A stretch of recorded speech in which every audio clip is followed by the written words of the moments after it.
This is the Alfa Romeo 155, used in the DTM from 1995. I'm driving it on RaceRoom, and it's glorious, but you already knew that.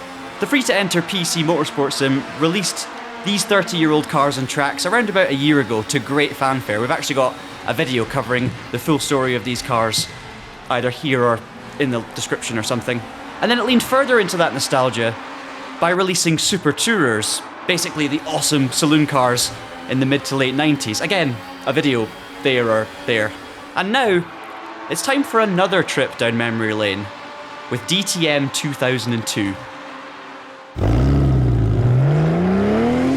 So, there were 1990s DTM cars and now 2000s DTM cars. Big deal, right? Well, actually, yes. What we're going to do here is run through why these cars matter, then hit the track and deliver a verdict. There are 3 new cars coming to RaceRoom on the 4th of December. The AMG-Mercedes CLK DTM, the Opel Astra V8 Coupé, and the Abt-Audi TT. So to tell the story, let's go back 23 years. No, in fact, let's go back to the turn of the millennium. After the DTM got too big for its boots, attempting a global expansion in 1996 with the International Touring Car Championship, or ITC, it promptly imploded. The Alfa Romeo, Mercedes C-Class and Opel Calibra that drove so well, and we referred to at the top of this video, ceased to exist. Mercedes went sports car racing with the CLK GTR, while Alfa Romeo and Opel focused their efforts on super touring with the 156 and Vectra respectively. The German motorsport scene continued with the STW touring car series, but come 2000, it was time for a DTM revival. New rules, some new drivers, and even a new name. Yes, the acronym DTM was the same, but instead of it meaning Deutsche Tourenwagen Meisterschaft, it now meant Deutsche Tourenwagen Masters, which honestly is completely different in every way. What was a true difference, however, were the machines. Mandated front-mounted 4-litre V8 engines, rear-wheel drive, sequential gearboxes, and harsh limits on aerodynamics and technology in an effort to keep investment levels reasonable. It wasn't going to make the same mistake this time around. Both Mercedes-Benz and Opel jumped at the revived formula, but another German manufacturer surprisingly didn't: Audi. It was busy trying to win the 24-hour of Le Mans instead. Nevertheless, that didn't stop the plucky independent Abt team from creating its own TT Coupé for the series. The Kempton-based family outfit had been tuning road cars and racing in various forms since the late 1890s, fresh after winning a highly controversial 1999 STW title with the Audi A4, delivery for which is available for RaceRoom by the way. It tried to fight the manufacturer teams, and it failed. Hard. The TT was always a somewhat compromised package. I mean, it had a smaller profile, a dumpier profile than both the CLK and the Astra Coupe it was competing against. Obviously these cars shared very similar engines, gearboxes, suspension parts. So the Abt cars were always just going to have a disadvantage with their aerodynamic deficiencies. Even the great Laurent Aiello couldn't win a race in this car in the 2000 season. And this is a guy who won the STW in 1997 despite driving an unfavoured Peugeot, then won Le Mans in a Porsche in 1998, and then did one season of British touring cars in 1999 for Nissan, and won the championship there as well. His best result in an Audi?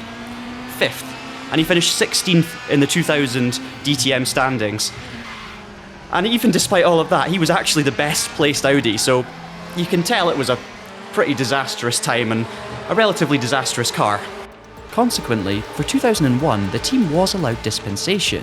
In a rule break just for the Abt-Audi, it was allowed to make the TT longer, and suddenly, it was competitive. In 2001, Aiello won 4 races, plus a brace of podiums, to finish the year in 5th. Which brings us neatly up to the 2002 season, where, in this very car, up against the might of the 3-pointed star and the Lightning brand, Aiello managed to win the championship. That success was also a catalyst for Audi to join as a full manufacturer works outfit in 2004. So it all worked out in the end.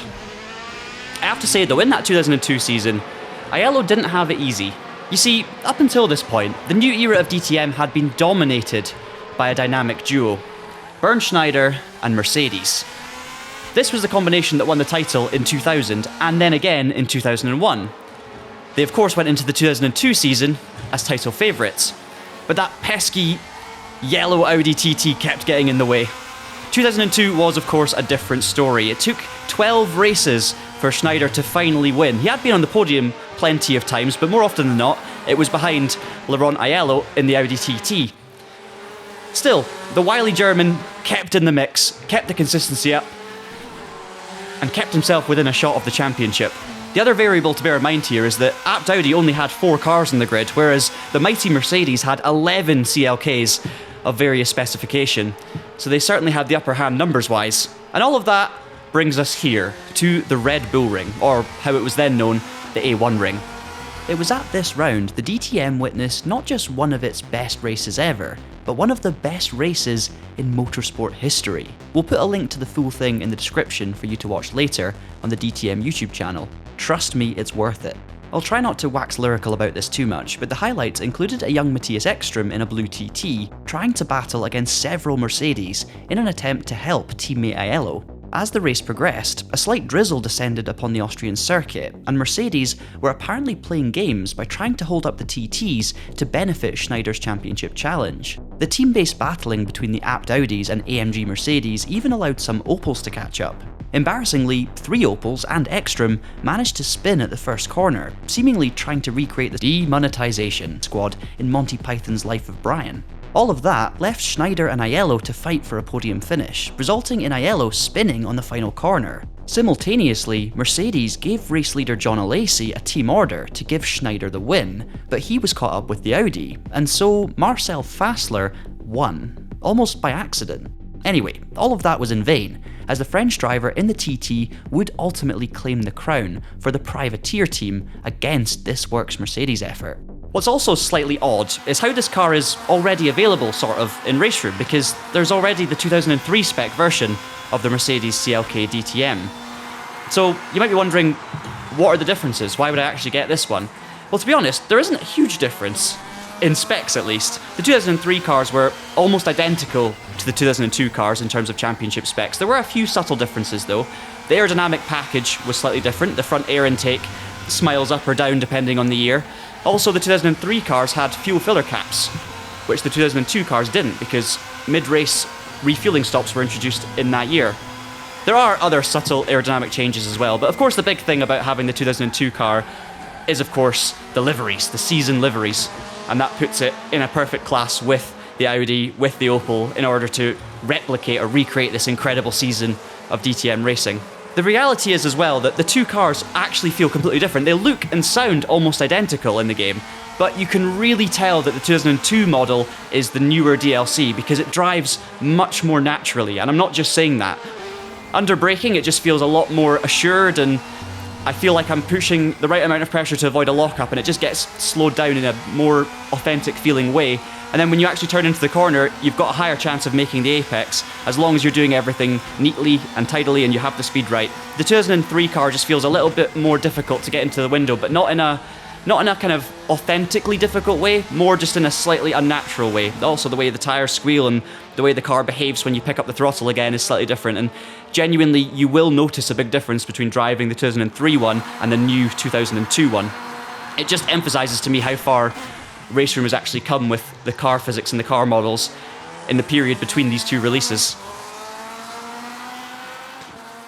A quick word from today's sponsor. Looking for the ultimate sim racing experience? Then check out SimX Pro with its range of cockpits, seats, mounts and accessories, designed for durability, precision and comfort. Trusted by sim racers and led by real-world racer Johan Ackerman, SimX Pro is reducing the gap between motorsport and sim racing. Visit the website simxpro.com to explore items such as the GT-RS cockpit, made from premium-grade aluminium profile, or the heavy-duty reinforced XT120. And why not get the seat to match? The Torque GT is made from a race-derived composite, and the Olix GP is built to withstand up to 300 kilograms of force. Precision equipment, engineered in the Netherlands, driven worldwide. Drive your dream today at simxpro.com and click the link in the description to find out more. All of that leaves us with the Astra, which, compared to the relatively exotic TT and CLK, was an odd decision. To us, the Astra is a humdrum family hatchback, and this G-generation model was duller than shopping for new light bulbs. To spice up its image, Opel employed Italian styling house Bertone to design a coupe version, and then to inject some much needed adrenaline, sent it racing. In the UK, under the Vauxhall brand, the Astra Coupé won the BTCC in 2001 and 2002, and 2003, and 2004. In the DTM, it went equally all out. They decided to put a V8 engine in this Opel Astra, and even gave it gull-wing doors. But with looks like that, and drivers like Manuel Reuter, Alain Menu, Uwe Altzen, Joe Winkelhock, surely it would win races, right? Well, in 2000, it did. In fact, Manuel Reuter finished second in the championship and took 4 wins along the way.